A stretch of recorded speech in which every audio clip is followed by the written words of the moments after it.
Sir बात करते हैं लाहौर गैंग वॉर और अंडरवर्ल्ड पे, जिस पे आपका बड़ा गहरा तज्जिया होता है। लाहौर का एक बहुत बड़ा नाम तीफ़ी भट्ट गुज़िश्ता चंद अरसा पहले दुबई से पाकिस्तान इंटरपोल के ज़रिए से लाकर मुबैना तौर पर जिस तरीके से पुलिस मुकाबले में मार दिया वो सबको पता है।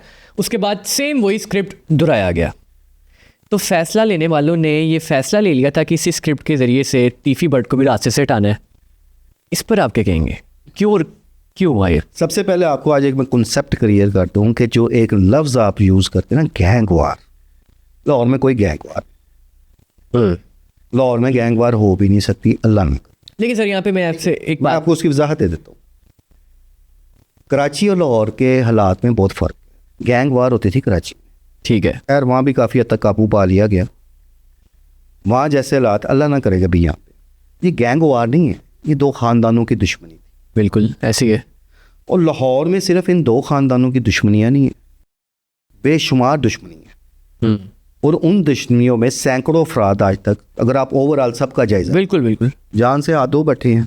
ऐसी है। अल्टीमेटली जिन घरानों ने होश के नाखून लिए, उन्होंने अपनी दुश्मनियों को ख़त्म किया, सुलह की, आज वो अमन के साथ रह रहे हैं और उन्होंने अपनी आने वाली नस्लों को दुश्मनियों से बचा लिया।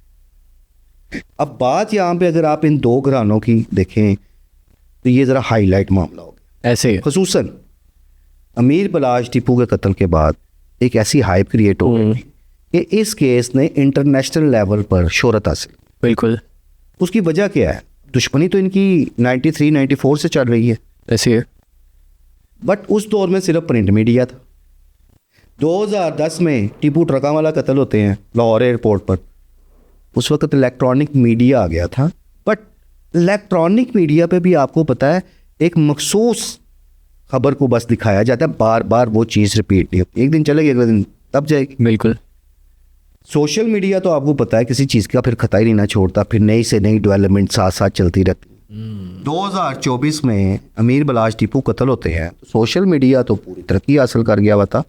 इस केस को बुनियादी शोहरत सोशल मीडिया की वजह से मिली। ऐसे है। ठीक है, और इसमें फिर हर जगह ये केस डिस्कस होने लग गया। ऐसी है। टीपू ट्रकावाला इस दुनिया से चले गए, अमीर बलाश टीपू चले गए। इस दुश्मनी में मुजफ्फर जो कातिल था वो मारा गया। एहसन शाह एक किरदार था जो बलाश का दस्ते रास्त था, वो मारा गया। वही मुबैना पुलिस मुकाबले में मारा गया, वही साथी छुड़ाने आए थे। ऐसे ही है। उसके बाद इस केस में एक नाहक भी कत्ल हुआ। वो शख्स थे जावेद भट्ट, जो तीफ़ी भट्ट के बहनोई है। बिल्कुल। उनका इन दुश्मनियों से ताल्लुक नहीं था।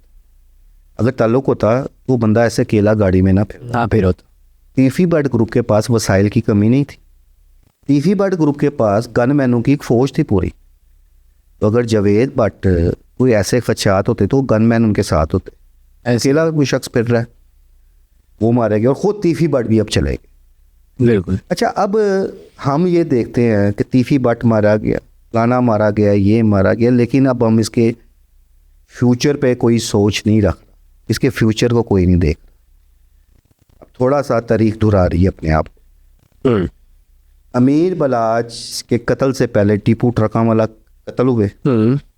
अमीर बलाश टीपू की ज़िंदगी में, नो उम्री में, जहाँ एक कारोबारी सारे मामला आ गए, वहाँ एक दुश्मनी भी उसकी गोद में पड़ गई। आज अमीर बलाश भी चला गया, उसके भाई उस दुश्मनी को लेकर चल रहे हैं। ऐसी सेम सिचुएशन इधर भी आ गई है ना। तीफ़ी भट्ट तो चले गए हैं, दुश्मनी वो अपने बच्चों के लिए छोड़ गए। अब वो दुश्मनी सूरत हाल वही बन गई है जो 2010 में टीपू ट्रकावाले घराने की तरफ बनी थी। आज 2025 में वो चीज़ तीफ़ी भट्ट ग्रुप में आ गई है कि तीफ़ी भट्ट तो मुबैना पुलिस मुकाबले में मारे गए, दुश्मनी उनके बेटों के खाते में पड़ गई है। अगर आप ये कहें कि इन दोनों ख़ानदानों की दुश्मनी ख़त्म हो गई है तो गलत है। दुश्मनी तो मौजूद है और ये चलती रहेगी। अल्टीमेटली क्या है कि दुश्मनियों में नुकसान है। बिल्कुल। वो चाहे तीफ़ी भट्ट ग्रुप है, चाहे वो टीपू ट्रकावाला ग्रुप है। कहा यह जाता था ना, ये जब कत्ल हुए हैं टीपू ट्रकावाला ग्रुप के हुए हैं, इनका तो कुछ हुआ नहीं, तो इनके भी अब तो चले गए हैं। जावेद भट्ट चले गए, तीफ़ी भट्ट खुद चले गए। तो हमें इस बात पे अब गौर करना चाहिए। हमें क्या करना चाहिए? हम तो बात करेंगे जिन लोगों के पास ये अथॉरिटीज़ हैं कि इन घरानों की आज भी दुश्मनी ख़त्म कराने की जुस्तजू करें।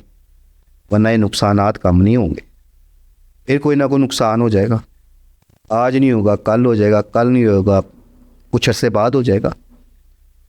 असल चीज़ है दुश्मनी ख़त्म होनी चाहिए, क्या वो किसी भी ग्रुप में हो। वो जिन ग्रुपों के माबैन दुश्मनी ख़त्म हुई है आज वो सुकून से ज़िंदगियाँ बसर कर रही हैं। ऐसे शेख रहील असगर जो हमारे MNA भी रह चुके हैं, उनके जो ग्रुप की जो दुश्मनी थी वो लाहौर की एक तरीक़ी दुश्मनी हुआ करती थी। उसमें कितने लोग मारे गए, एंड क्या हुआ, उनकी सुलह हुई। राज शेख रहील असगर या उनके बेटे हैं वो एक इजी लाइफ में, उनके जो मुखालिफ ग्रुप था जिसके साथ सुलह हुई वो भी इजी लाइफ में। अब आप ये देखें लखो डेर वालों की अपनी दुश्मनी ख़त्म हुई। बिल्कुल ऐसे बाबर भट्ट मरहूम के जो भाई इसरार भट्ट और कैसर भट्ट की जो सुलह हुई सुहेल शक्कर भट्ट ग्रुप से, बिल्कुल इधर नूरा कश्मीरी के बेटों से सुलह हुई थी, आज वो सारे इकट्ठे हैं ऐसे है। और एक पूरा मन ज़िंदगी बसर कर। लेकिन उससे पहले दोनों ग्रुपों के लोग मारे, खुद बाबर सुहेल भट्ट कत्ल हुए, बाबर सुहेल भट्ट के वालिद कत्ल हुए, दूसरे ग्रुप के कई करीबी अजीज रिश्तेदार मारे गए, एंड रिजल्ट क्या, टेबल टॉक हुई और सुलह हुई। ऐसे अब हम इस चीज़ को कुरेदे हैं कि वो क्यों हुआ, कैसे हुआ। जो दुनिया से चले गए उन्होंने वापस तो नहीं आना, ऐसे है। लेकिन जो रह गए हैं अब इन्हें सोचना चाहिए। वो चाहे टीपू ट्रकां वाला घराना है या तीफी भट्ट का घराना, बिल्कुल अब इन लोगों को सोचना है कि इन लोगों ने अपने फ्यूचर का तयन कैसे कर, या इन लड़ाइयों में मज़ीद नुकसान करने हैं या सुलह करनी है। या सुलह करनी है और अपने बच्चों के लिए अब एक अमन की ज़िंदगी देनी है। सुकून तो दोनों घरों में नहीं है।